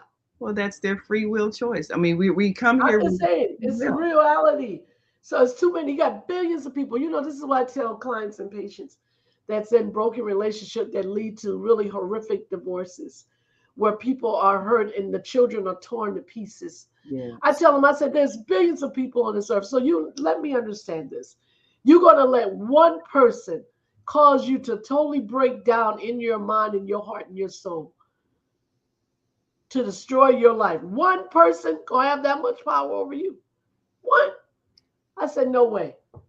No way. I said, God created you out of a force to be reckoned with. And you're going to let one person that's walking this earth tear you to pieces? You better go back and look back at yourself. Look yourself in the mirror. Pick up your broken pieces that have impacted you in life. And you tell life, no, I am not going to allow one person to take all of my power because God gave it to me. That's And that's absolutely. reality. That's reality. Anytime I deal with couples, Naima, that have this back and forth, I always tell them, I said, either you're going to come to a middle ground and a mutual understanding or separate, period. Ain't no Right. gray shaded area. Ain't no use Right. to you going back and forth. For what? To argue? To argue that you don't see what I see and I don't see what you see. And at Right. the end of the day, ain't nobody seeing nothing and the children are suffering? Stop And it. the children suffer, and that's the critical point when we come together as I'm not good at family. that. We have people that we're affecting with our Mm-mm. relationship. So even if our relationship ends, if we love our family, we will not cause them pain by having children take sides or having family members. No one should take sides. There's no one should have that much power over no one's life. This is what I'm saying. See, this is the problem. People want to make decisions for other people, and that's out of the will of God. You know why it's out of the will of God? Because God made us free agents. He gave us choice.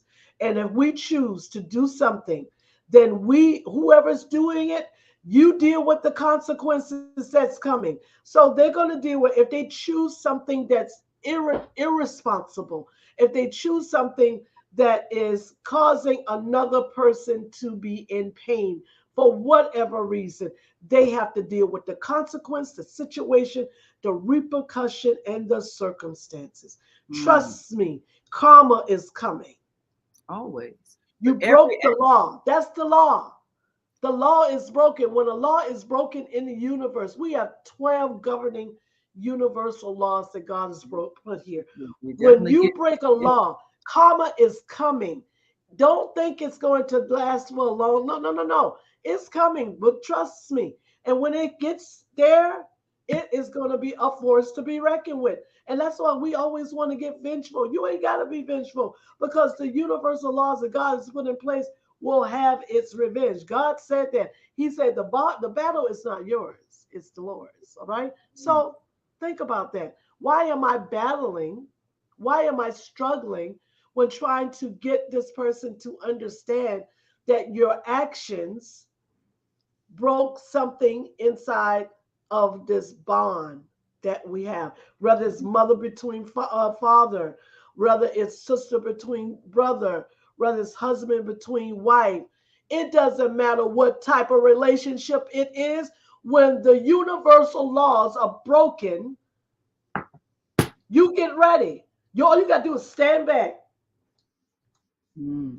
You All you know, got I to do is think, stand back and watch God move. Oh my goodness. You want to see you know, something? I always tell people, you ain't got to fight nothing. Ain't no fight in it. Mm-mm. Well, It's you're okay. always going to get what you give because the energy you put out is the energy that comes back to you. But I really believe, just based on observations, that it's time for us to evolve to a higher understanding of what love is. The marital laws in the past were put together to make sure a man owned a woman, and this is what gave him the right to kill her if she went outside the marriage. And so now that we know that you cannot own a human being, you cannot own the rights to their thoughts, their feelings, their emotions. We are all free will beings. So knowing that, how do we then redefine the love relationship? And love is not something that is confined to one individual, which is why when you have that situation we talked about earlier, the mother who makes her son be the man in her life because she doesn't have a romantic partner, and now she doesn't want him to go and get his own wife or get his own family, and he's feeling like he can't because he's tied to his mother. Well, we know that's a distortion, but it's the same kind of distortion when we believe that people's emotions belong to us. They're always Yes. given freely. People love us because they choose to. If the law makes you love someone, and I know many women who have been in arranged marriages where there was no love. This was he's legally my Yes. husband, so I'm legally having sex with him. I'm legally sleeping with him. I'm legally having his children. There is no love, but this is the law. Well, do we want that kind of a society, or do we want it to be based on the free will to love freely? And if someone says, I love you and I want you to be my exclusive romantic partner, I want you to be my family, and then somewhere along the way their feelings change, is that something punishable? And if we're believing it should be, then we're not understanding what love is. And we're not understanding that what we have is a broken commitment, but Hmm. not something that gives us the right to vengeance, even though we may be disappointed, even though we may feel that this person is not honoring an agreement. But also, does their behavior in any way change the reality of who we are and our lovability? Like you just said, billions of people on the planet. Why would you give that one person the power to make you feel bad when they Yeah. don't define who you are? You're still, if you're Right. still beautiful, intelligent, a fabulous person, you're still all of that, whether they love you exclusively or not. You still must love yourself and Right. not ever feel less than lovable because of someone else's behavior. And Hmm. when we love ourselves, truly love ourselves, nobody can make us feel bad. What makes us feel bad is somewhere in our past that seed was planted that we were unworthy of love, and their actions rekindled that bad feeling. It always comes back to the childhood. Where were we first given the fear that we might not be worthy of love? Yeah. That's where the pain is. That's what has to be healed. That's the memory that they rekindled when they broke the commitment. And when we heal that, then their behavior will not have the impact. We will simply say, we no longer have this emotional commitment of exclusivity. Uh, if that was the basis of our legal agreement to be married, do we need to end that marital agreement? Hmm. That's a decision that you make. But It it's we have such to feel the hurt that they rekindled that was there before they stepped outside the marriage, because that's where the pain is. but it's such a, that's why this topic comes in such a way. Love is a multifaceted thing. We get it so wrong, people. We get it so, it's like, right when we think we have it, then next thing we think we don't. And it's because it comes with conditions. When it comes with people, people find themselves putting things in you can say, oh, I love you for just who you are. That is not true. You can say that to that person, but deep down inside, they're going to do something. You're like, wait a minute, why you did that? But wait a minute, I thought you loved them for whatever they were. You know what I'm saying? But then if something is going to happen, whether it's some kind of action, some kind of thought, something that you do not agree with. So really and truly, you really don't love them for what they are. You love them for what you think they are. Okay, let's just get that out of the way. And so Mm. now those things start to just, look at it from another platform. Let's keep it real. We want to control. Okay, we want the control. That at the bottom of it all, at the top, at the middle, we want control because that's just what makes us feel good. It It makes makes us us feel feel good. So secure. we may use sex as a control mechanism. We may use actions and look at love bonding. Let me give you this. Let me give you this. Let me take you out shopping. Let me do whatever. We call that love bonding, not bonding, but bombing. Okay, let me give you all of that stuff to make you think that you all is. Let me give you money. Let me pay your bills. You know what I'm saying? Let me help your children. Let me pay for your college education or whatever the case may be. Buy you a car. Ain't none of that got to do with love. Mm. None So of that. Ain't none of mm, that got to do with love. right. Those are things. That's the multifaceted stuff, y'all. Mm. But what if So no now, one does absolutely nothing for you? What if they don't tell you that they love you? What if they don't show you that they love you? But the question is, would you still love them? right, Would you still love them? right. Because remember, you said it's unconditional. I love you for where I sit.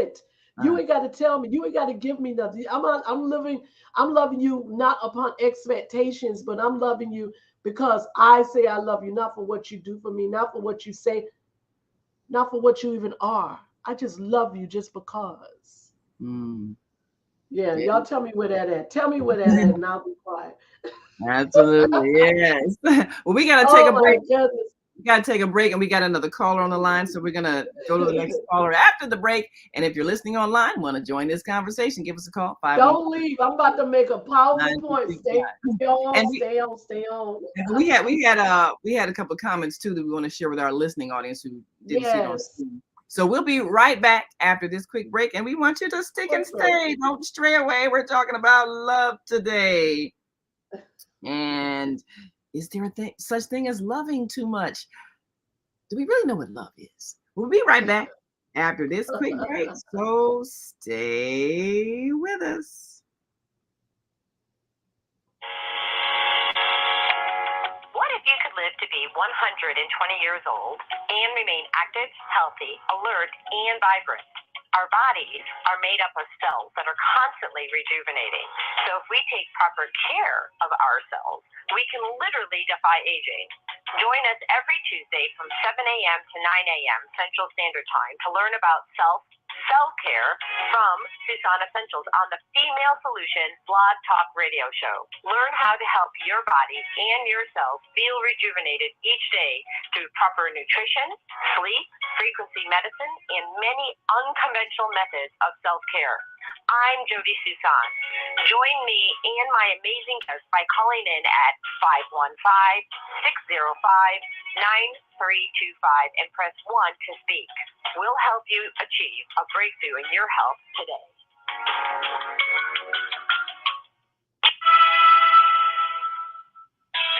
Hey, it's time to take charge of your health. I'm Bianca, your holistic life coach, and every Friday morning at 8 a.m. Eastern Daylight Time, I'm here on the Female Solution to empower you to make choices that will assist your evolution to abundant health. I'm also blogging every Sunday evening at 8 p.m. Eastern Daylight Time at Soul Purpose Healing, where I bring you a spiritual chiropractic adjustment to bring you back into alignment with our Creator's love, compassion, and wisdom. Join me every Friday morning at 8 a.m. and Sunday evening at 8 p.m. for a time of unity, enlightenment, and love vibration. Shalom.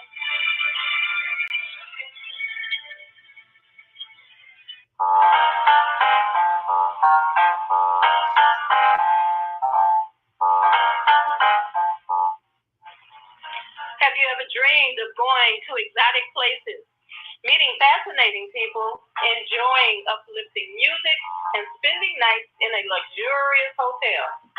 Do you look forward to a relaxing vacation where you can walk along the beach, or sit in a quiet park and enjoy the sunset or sunrise. Whether you're flying around the world or driving across the country, we will share travel tips that will help you stay safe while you enjoy the journey. Join me every third Saturday of the month, 12 noon to 2 p.m. Central Standard Time, and move around with Deborah here on the Female Solution Show. Call in and comment 515-605-9325 and press 1 to speak.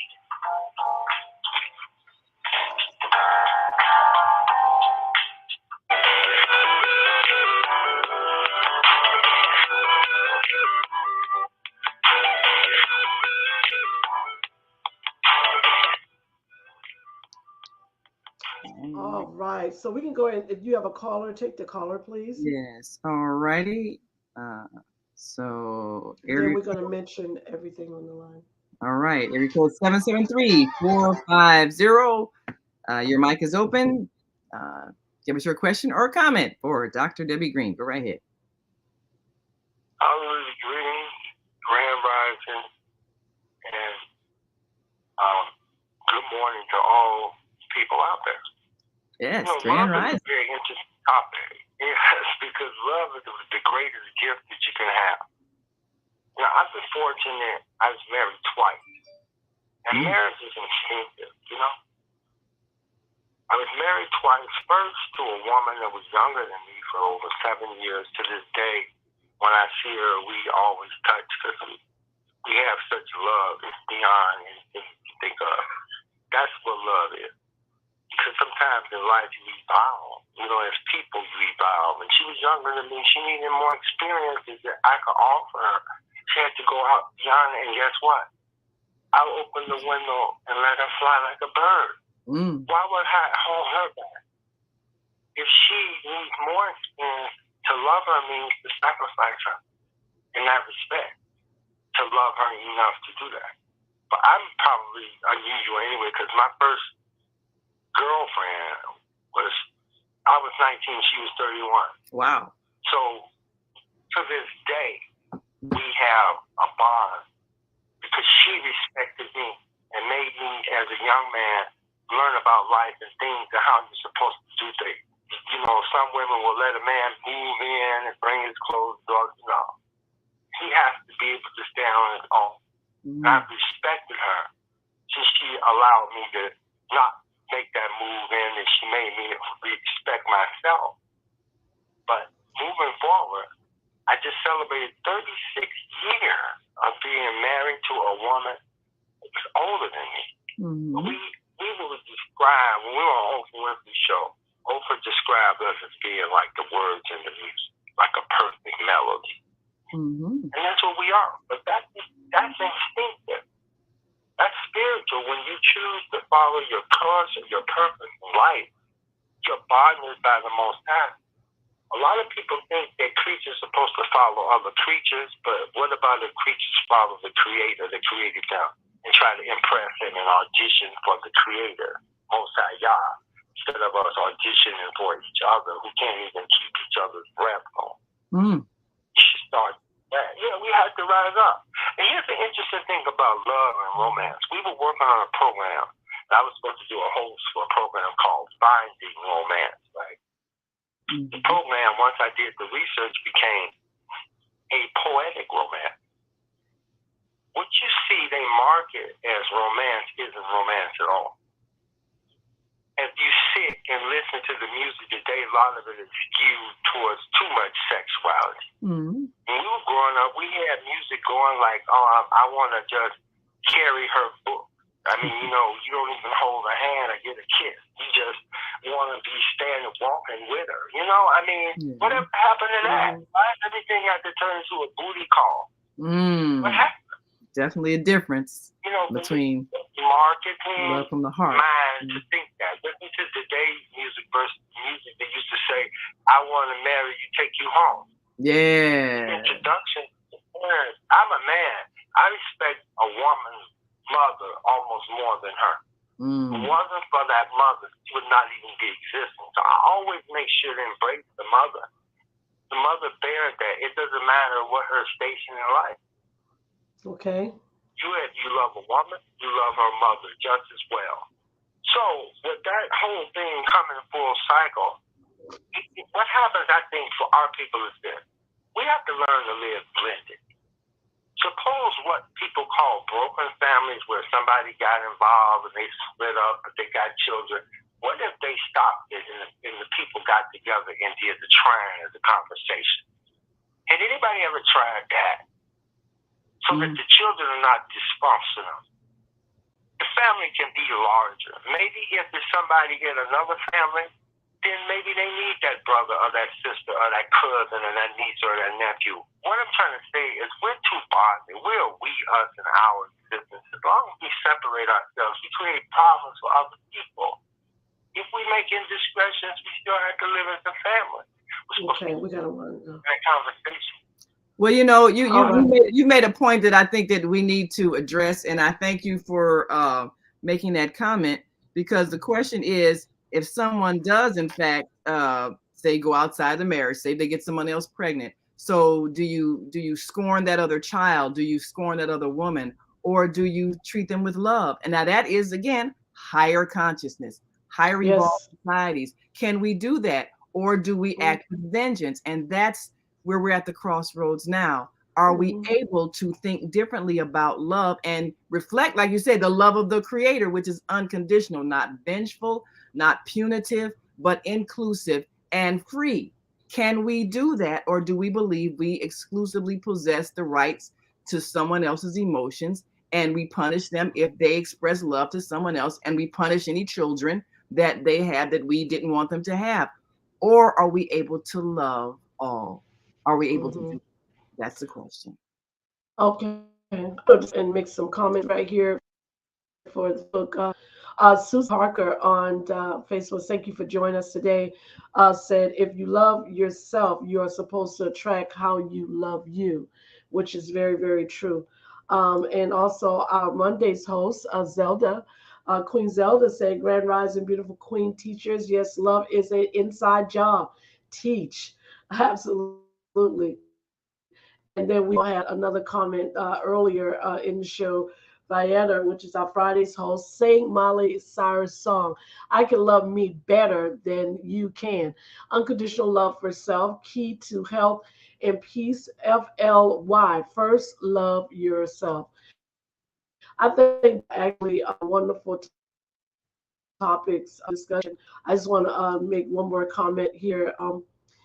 Susie Pryor, some controlling factors have been because of material things and not love. As again, love is a multifaceted thing. It is one of those things that most people don't understand, and I think it will take a lifetime for us to really understand what love truly is. Because the agape love that God has created is purely there to help us and to look so we can have an example of how we're supposed to love. But again, that is a higher consciousness.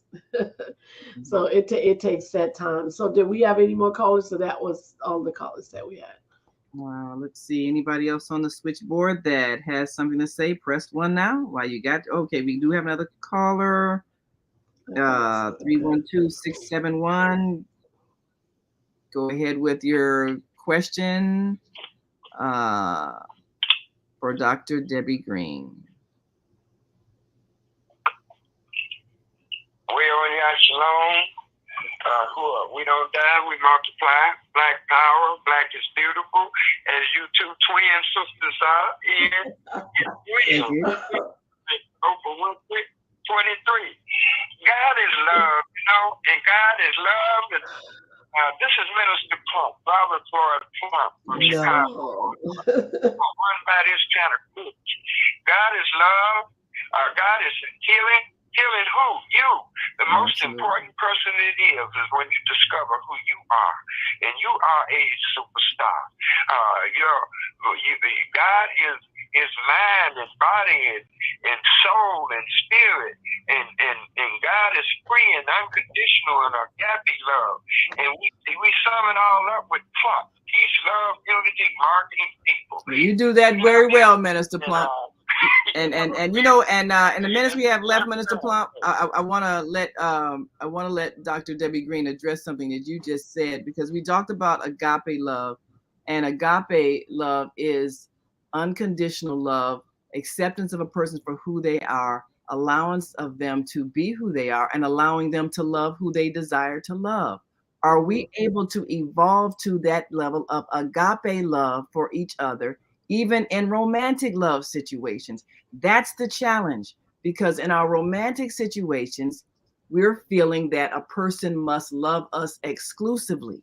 But that is not love.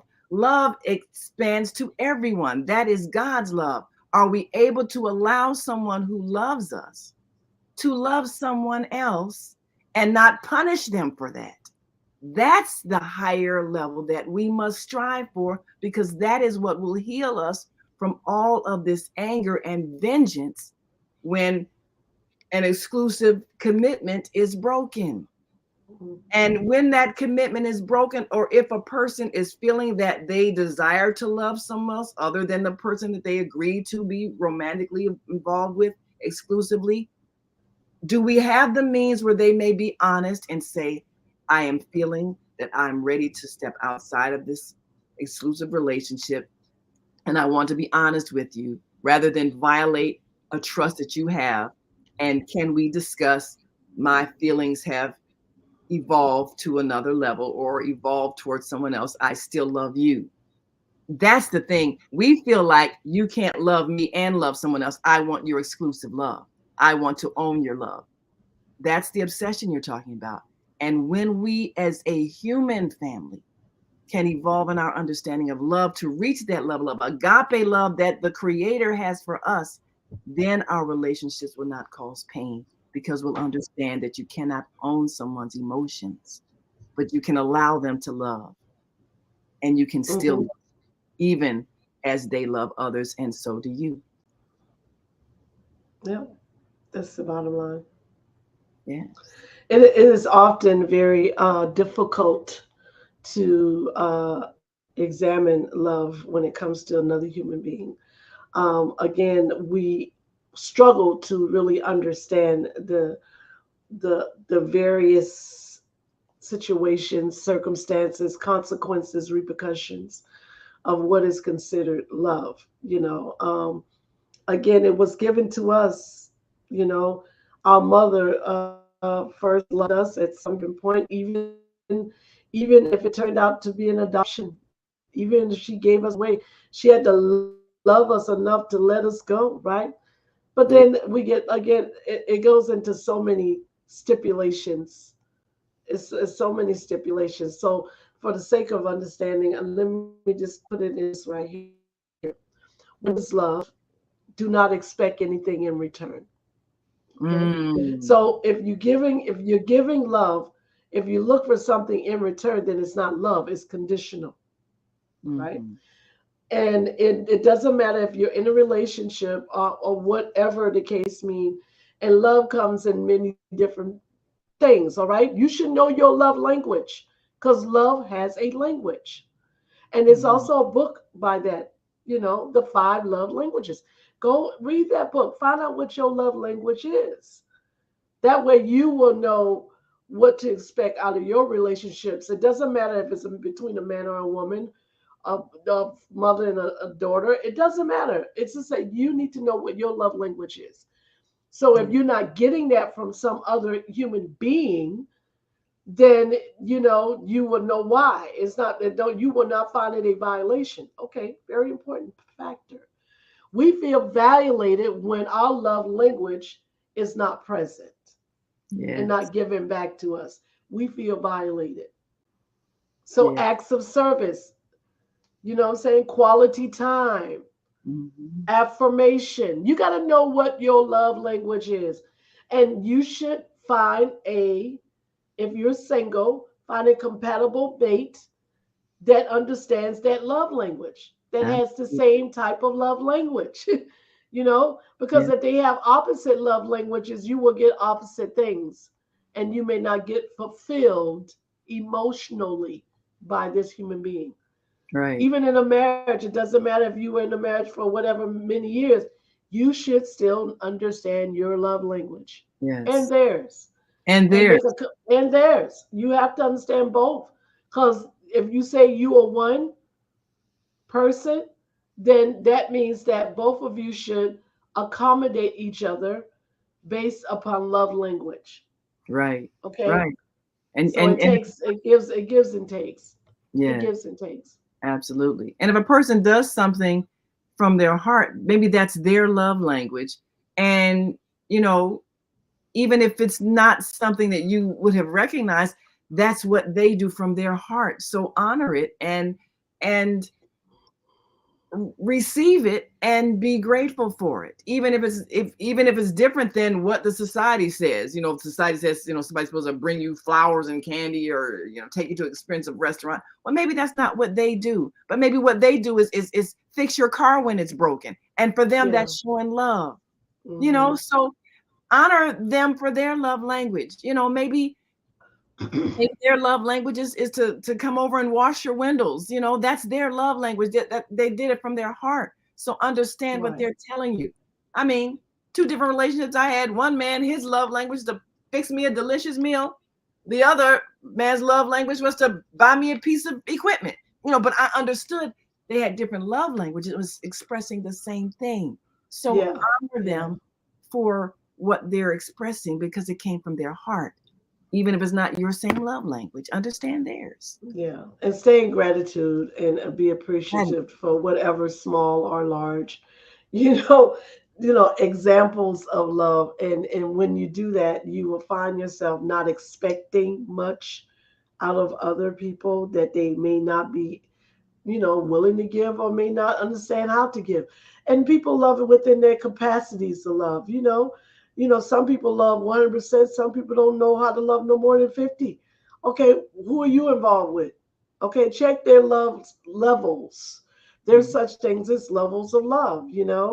And you say, well, maybe why don't they love me the way I love them? Maybe they don't know how. Have you ever thought about that? They only know how to And you do getting it. frustrated. You get frustrated with them because you go far and beyond, to show your love, but then you're not receiving what you're giving, Yeah. right? Then you get upset. But why you did it in the first place if you're looking for somebody to give it back to you? Right. Don't Right. do it. Don't do Limit yourself in those things. That way you don't find yourself being eternally ruptured Yeah. because you didn't get what you gave. Again, love is supposed to be unconditional.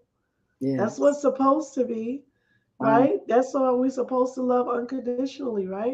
So everyone will not love you the way you want to be loved. Let's just get that out of the way. so one It's last not going to. It's not going to happen. one last question I have. If someone loves you, does that mean they can't love someone else? And if they love someone else, that means that they don't love you and you should stop loving them. If depending on where you are in that relationship, if you are in a committed, loyal relationship, and both of you have a mutual understanding that that's what that is, okay, Mhm. then it would be a violation for someone to go outside of the marriage and share themselves with another human being sexually, Mhm. okay? Because that's where the violation comes in. It comes in sexually, Because you made a intimate. commitment for Because the you made a commitment, because that person is going to expect you to be committed to them sexually. Really, that's when the bond is broken. Then some people feel it's a violation for someone to talk to another person. yeah. Now, I don't, yeah, I mean, I personally don't see what the problem is, but I think if you are committed to another person, be it in marriage or be in a significant relationship, and that person is supposed to be loyal to you, sexually breaking bonds is a no-no. Hmm. Okay. And that's only because you're soul swapping. Yeah.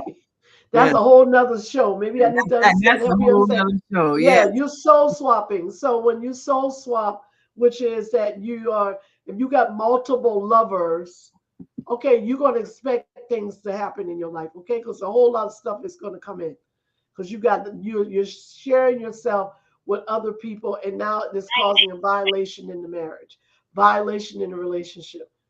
Now we going into other perimeters of damage. So what's the appropriate response if someone has broken a commitment? What's the appropriate response? Break out the windows? No violence is necessary. No violence is necessary. All you need to do is then tell that person, I believe that this relationship is no longer sacred, is no longer vital, and I think because I've forgiven you, but I forgive you to let you go and move on, and because I don't think you're ready for a committed relationship, and you do that, and you need to just let it go. Because otherwise, you're going to find yourself, if you stay in it and it happens again, you can only blame yourself, not anyone else. Well, there you have it. Either we is or we ain't. No gray shade area. I'm so sorry. It's not. But Either you are or you're not. Even if you're ending a commitment, you still may not express hate. Because you may not get what you're looking for. If they did it once, like if they hit you, they're going to hit you again. If they violate you, cheating, it's a good chance they're going to cheat again. It may take 10 years, but guess what's going to happen? Because that's inside of them. It's not inside of you. Yes. And all it means is that they are choosing not to focus their love and romance in one direction. That's all. That's a choice. Thank you so much, Facebook. Thank you so much for watching us. Thank you so much, Blog Talk Radio. Probably can't hear me right now, but it's all right. Thank you, YouTube. Please subscribe to our channel. So let's get those numbers up. Let's get those numbers up so that we will be able to help other people. Thank you so much, my wonderful co-host, for being such a great team member. I tell you what, you rock. Hey, we got to get together and talk about Rise. RISE is coming, is launching, and it's Rise is just what is reaching inwardly for spiritual empowerment. It is a wonderful program. Membership, Shabazz, I'm actually putting together for people who have been really going through a whole lot of stuff, with mental issues as well as emotional issues, and just wanting a little more. You know what I'm saying? Just wanting a little more advice, just wanting a little more guidance, and to keep things going in momentum, because guess what? We need help, y'all. Yes, and that's the only way we're going to get it is to come collaboratively together and rise above it. Love it. I'm looking forward to it. Looking forward to it, putting it together as we speak. Thank you so much. And we'll see you next time. See you next week on Soulful. All right. Absolutely. Come on back tomorrow for Health and Well-Being with Beata. See you then. Spain. Absolutely.